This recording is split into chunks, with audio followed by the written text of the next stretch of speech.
What's up, guys? Coach Sharp back here with the next video on the 200-page packet. This is the video for page 13. So let's just go ahead and jump into it, starting with question 68. In parallelogram ABCD shown below, trying to keep it on while I'm trying to get a marker out, sorry. Diagonals AC and BD intersect at point E. Which statement must be true? So it tells us that the diagonals intersect, right? So if they're mentioning the diagonals, that's probably going to be key in figuring out what our answer is. So what do we remember about the diagonals intersecting in a parallelogram?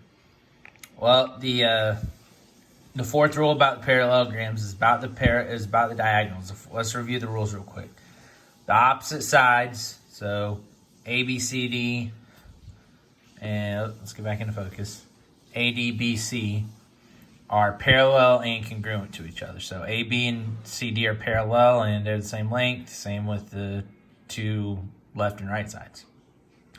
The opposite angles are congruent to each other. So angle A, the whole angle, not where it's bisected by the diagonal, but the whole angle A, the whole angle C, and then the whole angle B and the whole angle D. B and D are congruent as well. Consecutive angles are supplementary. So all of angle A, all of angle B, A plus B adds up to 180. Same with B and C, C and D, D and A. And then the fourth one is that the diagonals bisect each other. So again, when it says bisect, it means cuts into two equal parts. So we'll say AE and EC are the same. We'll put one congruency line. And then DE and EB are the same. We'll do two congruency lines. Okay? So, which statement must be true? AC is congruent to DB. So the entire length of this diagonal is congruent to the entire length of that diagonal. Well, that's not necessarily true, and I believe would only be true if this were actually a rhombus. Again, a rhombus has a couple extra qualities from a parallelogram, but it's the main idea about the rhombus is it's a parallelogram where all four sides, so A, B, B, C, C, D, D, A, are equal. So number one could be true, but it's not. It wouldn't necessarily always be true. Angle ABD is congruent to angle CBD. So ABD is this angle, CBD is that angle. Okay? Again, if it were a rhombus, those angles would be bisected by the diagonal, but it's not. So it doesn't tell us about anything about the diagonals bisecting the angles, cutting each angle into two smaller equal angles, just bisecting each other. Triangle AED, so let me erase that. Triangle AED is congruent to triangle CEB. So AED is over here on the side, CEB is over here on this side.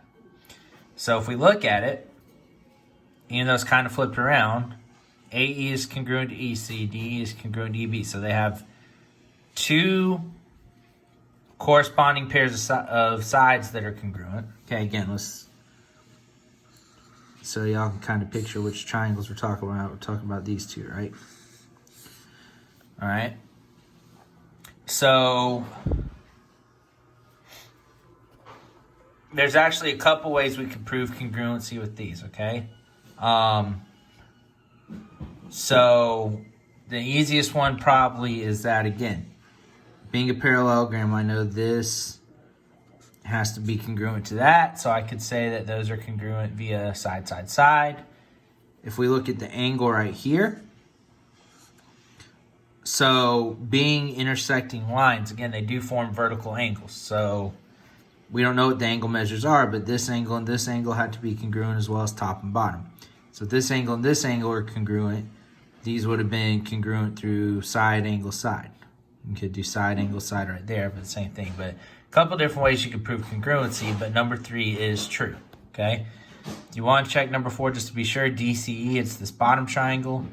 BCE, it's this same triangle. We just put the letters in a different order. So saying those two triangles are congruent, which, again, looking at it, again, you might have a scenario where those would be, but again, I think it would be if it was a rhombus, but in this case, they are not. So that is answer choice 3. Again, I'd actually want to kind of go back and count these out, see how many of these we wind up getting in the problems that we wind up doing that were answer choice 3, or again, if you're making them A, B, C, D, the letters, kind of like I've been saying, letter C. All right, graph below shows line segment JT, line segment Justin Timberlake, ha ha ha, and its image J prime T prime after a transformation.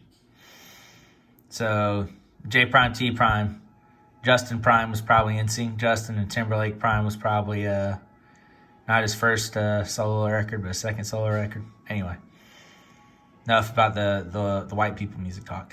So we took this line segment from quadrant 2, or quadrant 4, excuse me, moved it over to quadrant 2. I had to flip, all right? And it also, again, if you look, it kind of flipped the angle, all right, or flipped the slope, but then it also flipped the points. J was on bottom, T was on top, and now it's flipped over here, okay? So it says, what transformation would map JT onto J prime T prime? Okay, translation. Again, there's no way we could have just moved that down there and gotten that. It doesn't look the same, right?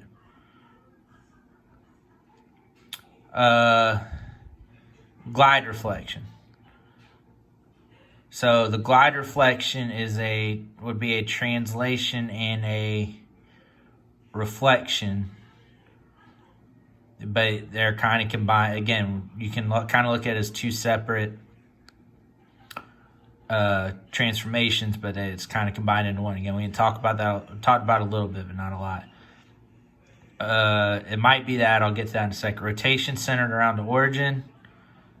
Again, that's a possibility as well.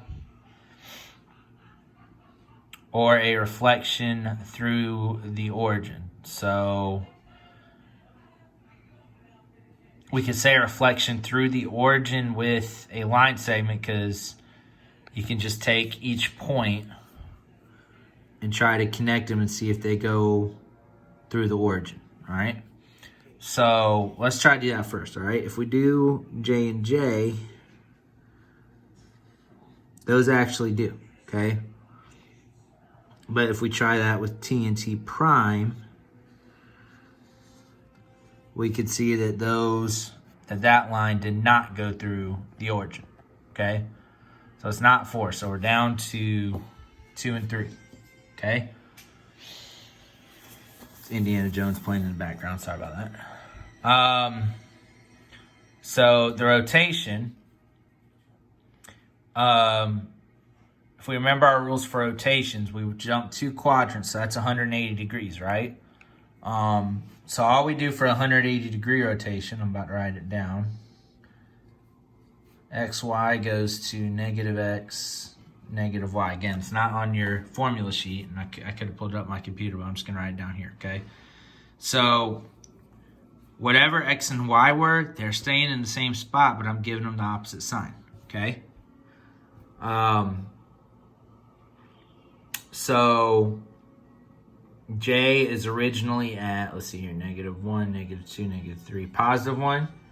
So negative 3, positive 1 goes to positive 3, negative 1. So again, that one worked, okay? I changed the signs on both of those, but let's look at point T. It is at negative 1, negative 2, negative 1, or positive 1, positive 2, positive 3, positive 4. I know I got a little blurry there. So it's at negative 2, positive 4. All right, but if we look at point T over here, is at 1, 2, 3, 4, negative 1, negative 2, negative 3, negative 4. It's at 4, negative 4. So just the way the rotation works, it should have been at 2, negative 4, but it was instead of 4, negative 4. So it's not that one. So it's the glide reflection, okay? Well, how can we show that? okay?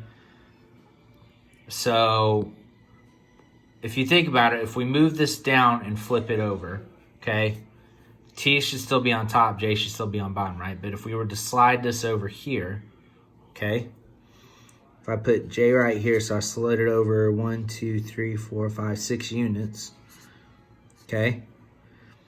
So then I would go up 1, 2, 3 over 1, up 1, 2, 3 over 1. All right. So I slid it right there.